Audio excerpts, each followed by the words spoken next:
일본의 바람.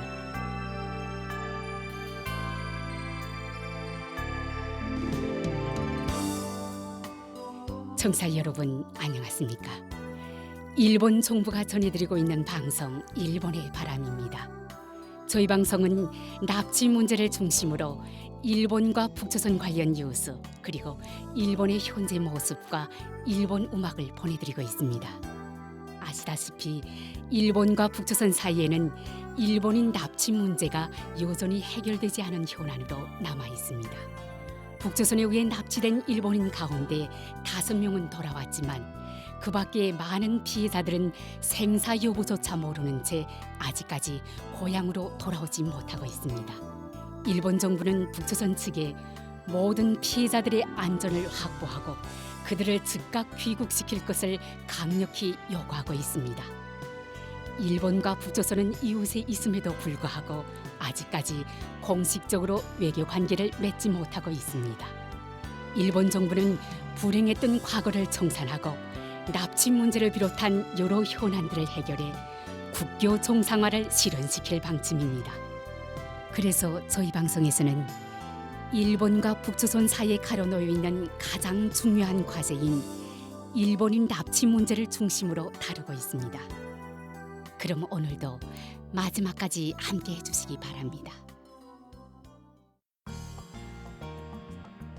먼저 일본의 바람 뉴스입니다.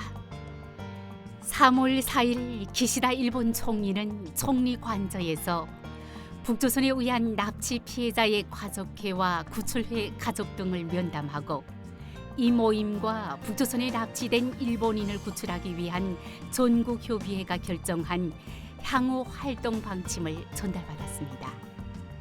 오늘은 이 자리에서의 기시다 일본 총리의 발언을 소개해드리겠습니다. 그럼 들어보십시오. 오늘 가족회 그리고 구출회 여러분, 이렇게 다 함께 관저까지 방문해 주셔서 대단히 감사합니다.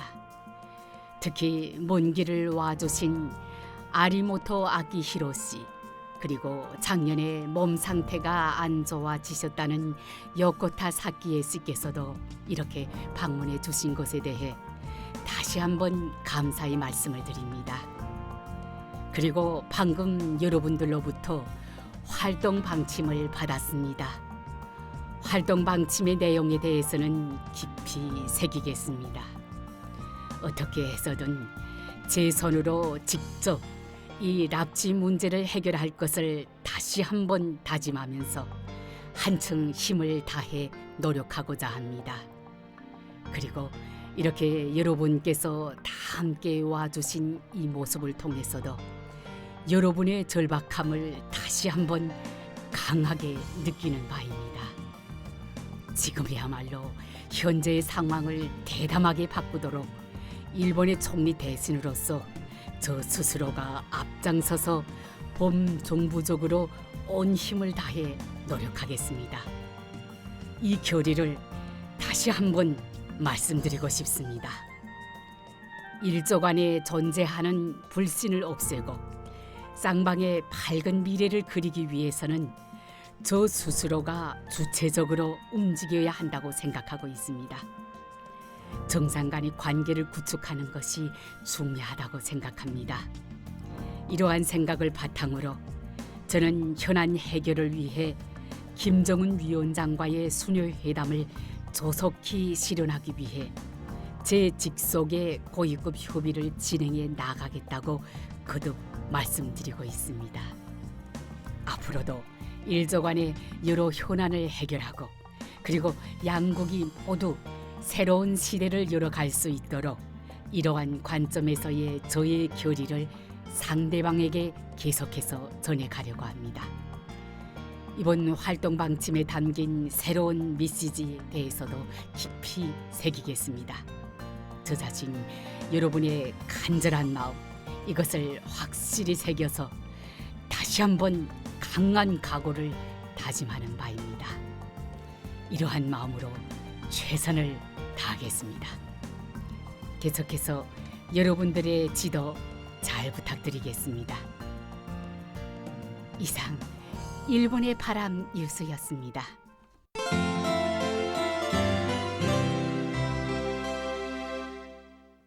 이어서 일본에 살고 있는 북조선 출신인의 일본 문화 소개 코너를 보내드립니다. 북조선의 청취자 여러분, 안녕하십니까? 3월 8일은 국제 여성의 날이었습니다. 북조선에서는 국제 여성의 날을 국가 휴일인 국제 분여절로 지정하고 성대하게 기념하고 있습니다. 오늘의 일본 문화 소개 코너에서는 국제 여성의 날과 여성의 인권에 대하여 이야기해 드리려고 합니다. 북조선의 청취자 여러분, 최근 조선중앙TV에서 국제 분여절을 맞아 북조선은 여성 중시, 여성 존중의 새로운 역사를 창조하고 있다고 자랑하는 것을 보았습니다.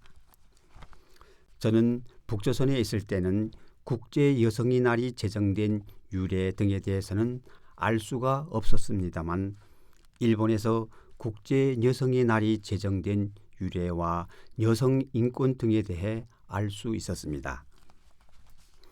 청취자 여러분들이 이해를 도모하기 위해 국제 여성의 날의 기원에 대해 이야기해 드리겠습니다. 1908년 3월 8일 미국 뉴욕의 봉제 공장 여성 노동자들이 노동 조건 개선 그리고 참정권을 요구하여 대규모 항의 활동을 한 것에 유래된다고 합니다.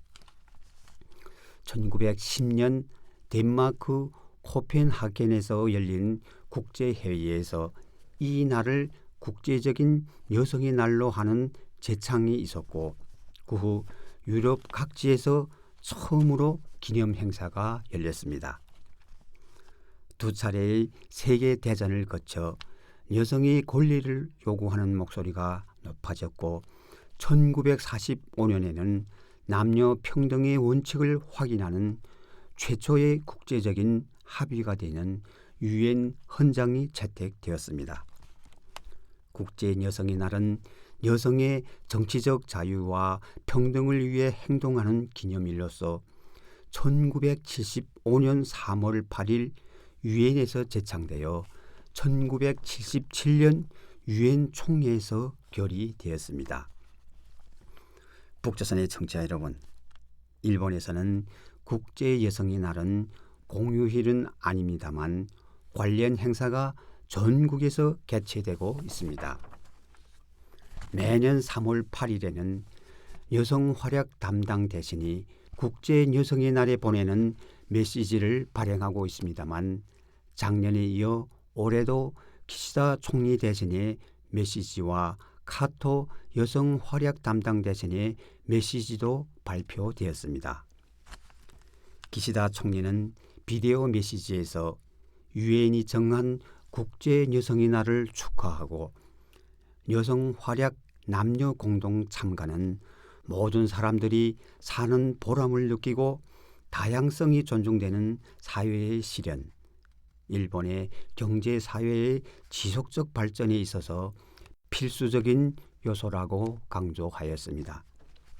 정부로서 기업 등에 있어서의 여성 등용의 가속화, 일과 가정의 양립 지원 체계 충실, 남녀 간의 임금 격차의 시정 등의 과제에 대해 범정부적으로 노력하고 여성의 활약을 온 힘을 다해 지원하겠다고 강조하였습니다.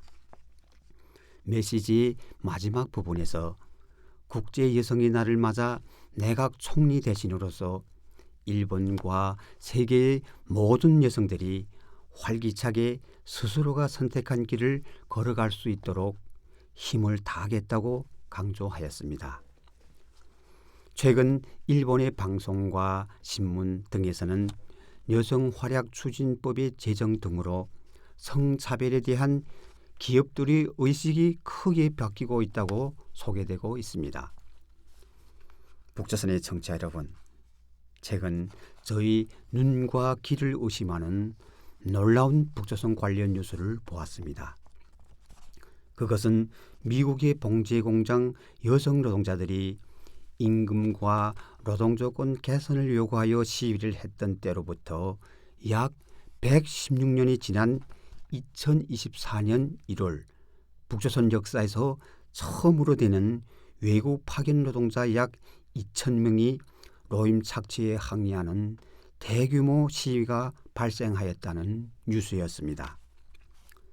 시위가 발생한 현장은 중국 길림성 연변조선족 자치주 화령시에 있는 의류 제조 수산물 가공 공장이며 시위 참가자들의 대부분이 여성 노동자들이었고 그 중에는 20대의 전 여성 병사들이 다수 포함되어 있었다고 합니다. 1월 11일에 시작된 시위는 14일까지 계속되었고 폭동으로 확대해 관리직 대표가 사망했다고 합니다. 이 폭동은 지난해 북조선에 귀국한 동료 노동자들이 과거 수년간 받지 못했던 로임을 평양에서 받기로 했으나 전혀 받지 못했다는 소식이 전해진 것이 계기가 되었다고 합니다.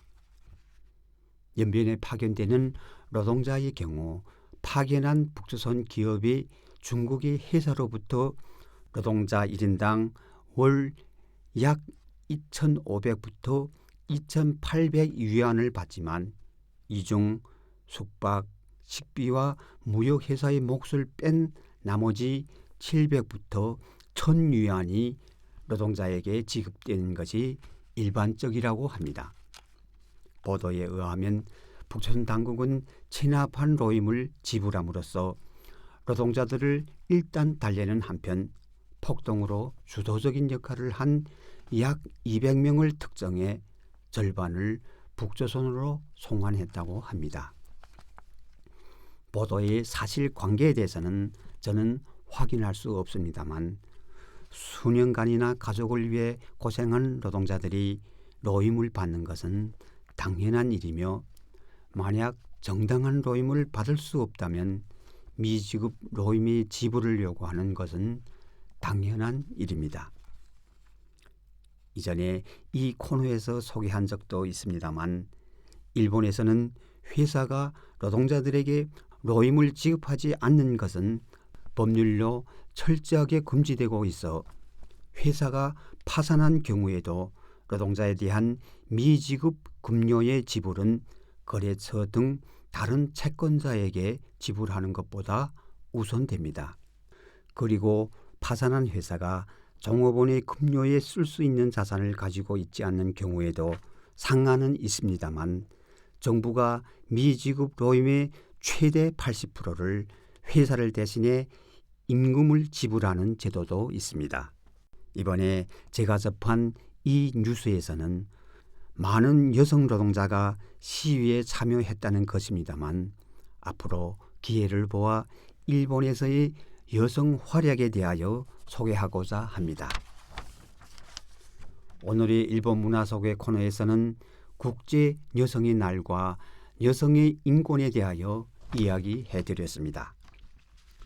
일본 문화 소개 코너를 청취해 주신 북조선의 여러분 대단히 감사합니다. 안녕히 계십시오. 이상 일본 문화 소개 코너였습니다.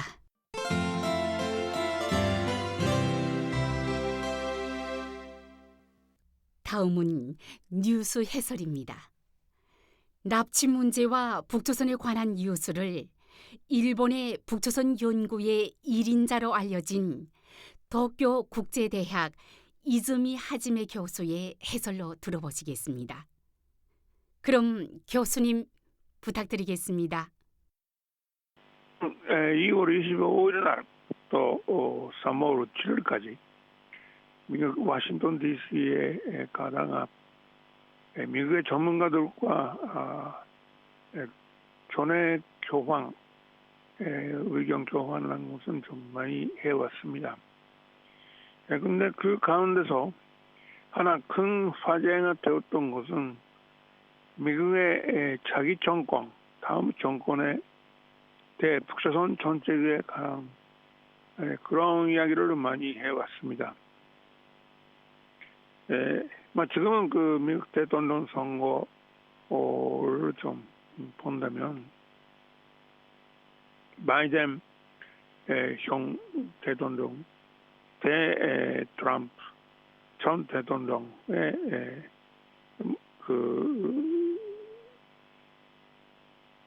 두 사람의 좀 투쟁가 될 것이라고 하는 것은 이런 분위기가 완전히 되었다고 말할 수 있고, 그렇지만은 지금은 트럼프 씨가 유리하다라는 말이 물론 있습니다만, 그러나 이번에 제가 워싱턴에서 들었던 것은 큰 차이는 없다고, 아직은 시간도 많이 있고, 트럼프 씨가 떨어지고 바이든 씨가 또 올라갈 가능성도 충분히 남아 있다라는 그런 이야기도 많이 있었습니다. 그렇기 때문에 다음 정권의 대북사상 정책을 하고 하면 먼저 미국 전문가들의 좀 관심이라는 것은 바이든 정권이 계속 좀 될 경우에는 어떻게 되는가라는 그런 거였습니다. 먼저 지적으로 좀 되는 것은 역시 대북사선 정책의 우선순위, priority라고 할까, 우선순위가 올라갈 것이라고. 그것은 많은 전문가들이 그렇게 보고 있었습니다. 지금은 바이든 정권의 외교 안보 정책 가운데서 대북사선 문제, 대북사선 정책을 한 것은 별로 높은 지위를 좀 받고 있는 것이 아니고 너무너무 낮은 그런 수준에 있다고 말을 할 수밖에 없는데, 그러나 원래 바이든 대통령은 북조선의 비핵화, 조선반도의 평화, 미적 관계의 개선랑 그런 것에 대해서 너무 강한 관심을 한 것을 좀 가지고 있다. 그런 것은 좀 알게 되어 있습니다. 그렇지만 사실상 바이든 정권의 외교 안보 정책으로 좀 할 때 다른 문제, 큰 문제가 많이 나와가지고 코로나 대책이라는 것도 심각하고, 이란 핵 문제가 있고, 중국과 관계, 우크라이나 전쟁도 나타나 중동에서 다시 군사적 전도로도 있고, 여러 가지 이런 어려운 과제가 좀 나와가지고 그런 것을 좀 증명하면서 대북조선 정책의 좀 우선순위라는 것은 떨어졌다고 그렇게 볼 수가 있었습니다만은, 그러나 다음 이 정권이 시작할 때는 역시 4년밖에 남아있지 않고 바이든 대통령이 레가시를 좀 전체적 유산으로 좀 만들어야 되기 때문에, 이럴 때 북조선 문제는 어느 정도까지 좀 성과를 좀 기대할 수 있는 과제이기 때문에 좀 우선순위도 올라갈 것이다. 그런 이야기가 있었습니다. 먼저 북조선의 비핵화에 관해서는 중요한 것은 실질적으로 보면 당연하지만 4년 동안의 비핵화라는 것은 실현될 가능성은 물론 없습니다. 그렇기 때문에 할 수 있는 거라면은 비핵화에 향한 잠정적인 조치를 좀 계속 좀 쌓아 올릴 그런 방법, 이런 것밖에 현실적인 거 없는데, 그런데 그런 것은 해도 성과, 평가라는 것은 얻을 수가 있다고 하는 것입니다.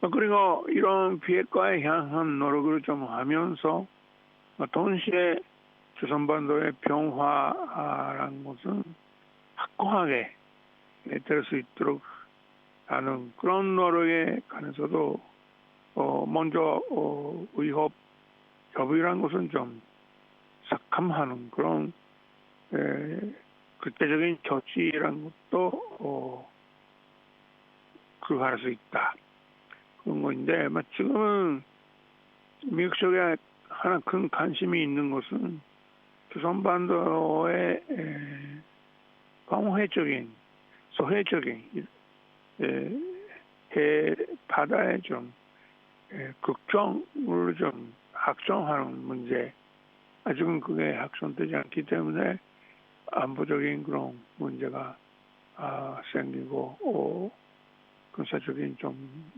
충돌이 생길 가능성 좀 있다고 좀 볼 수밖에 없는데, 그 문제에 관해서 미국, 한국, 북조선 삼적 사이에 접산을 좀 하는 가능성이 충분히 있겠다라는 그런 지적이 그것도 있었습니다. 또 바이든 정권이 계속 들을 때는 미적 국조 전산화라는 것을 좀 의식을 하면서 미적 관계 개선에 대해서도 노력을 할 것이다. 그런 이야기가 많이 있었습니다. 그런데 재미있는 것은 만약에 트럼프 정권이 생길 때도 거의 비슷한 전쟁을 좀 취할 것이라고 미국 전문가들이 그렇게 보고 있는 것이 재미있었습니다. 하나 큰 차이가 있다고 하면은 트럼프 대통령이라면은 김정은 씨가 하는 순회 회담에 너무 관심이 많고, 그에 대해 바이든 대통령이 될 때는 김정은 씨가 하는 그런 순회 회담에 대해서 너무 좀 소극적으로 할 거라. 그게 차이가 있다고. 그 기타에는 너무 좀 비슷한 정책을 할 가능성 있을 거다. 그런 점만이 이번에 많이 제가 들었습니다. 그렇기 때문에 2025년 이후에는 미적 관계에 있어서는 변화가 생길 가능성이 역시 충분히 있겠다고 미국 전문가들이 그렇게 보고 있는 것 같습니다. 교수님 감사합니다. 이즈미 교수의 뉴스 해설이었습니다.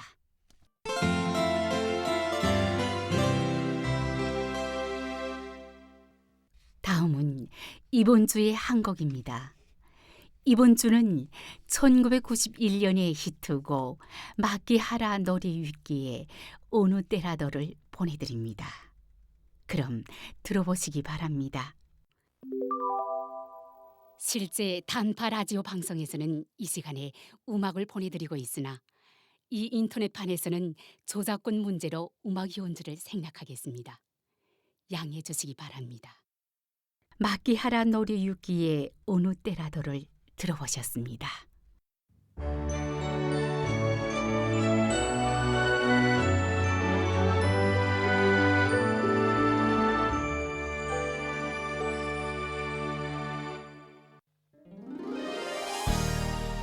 이 방송 일본의 바람은 북조선에 의해 납치되어 지금도 여전히 북조선에 옥류되어 있는 일본인들에 대해 알리고 일본에 대한 이해를 높이고자 일본 정부가 제공하는 방송입니다. 납치 문제 해결은 일본 정부에게 있어 한시라도 빨리 해결해야 할 최우선 과제입니다. 일본 정부는 북조선에 의해 납치된 피해자분들의 안전을 확보해 한시라도 빨리 돌아오게 하는 것이 무엇보다 중요하다고 생각하고 있습니다. 현재 일본 정부는 다음 12명을 북조선에 납치당한 채 지금도 여전히 옥류돼 있는 납치 피해자로 인정하고 있습니다. 쿠메 유타카 씨, 요코타 메구미 씨, 마츠모토 교코 씨, 타나카 미노루 씨, 타구치 야에코 씨, 이치카와 슈이치 씨, 마스모토 루미코 씨, 소가 미요시 씨, 이시오카 토오루 씨, 마츠키 카오루 씨, 하라 타다 아키 씨, 아리모토 케이코 씨. 그리고 이 밖에도 납치 가능성을 배제할 수 없는 사람들이 있을 것이라는 인식하에 일본 국내외로부터 정보를 수집하고 관련된 조사 및 수사를 강력히 추진하는 등 진상 규명을 위해 최선을 다해 노력하고 있습니다. 일본 정부는 북조선에 대해 어떤 상황에서도 모든 납치 피해자들의 안전을 확보하고 그들을 하루빨리 돌려보내줄 것을 강력히 촉구하고 있습니다. 납치 피해자에 관한 정보를 갖고 계신 분들은 어떤 정보든 좋으니 저희 쪽으로 보내주실 것을 당부드리며 아울러 납치 피해자들의 안전 확보를 위해서도 협조를 부탁드리는 바입니다. 일본 정부는 납치 피해자들의 안전 확보 및 정보 제공에 관한 여러분들의 협조에 감사드리는 바입니다. 그럼 헤어질 시간이 다 된 것 같네요. 다음 시간에 또 뵙겠습니다. 안녕히 계십시오.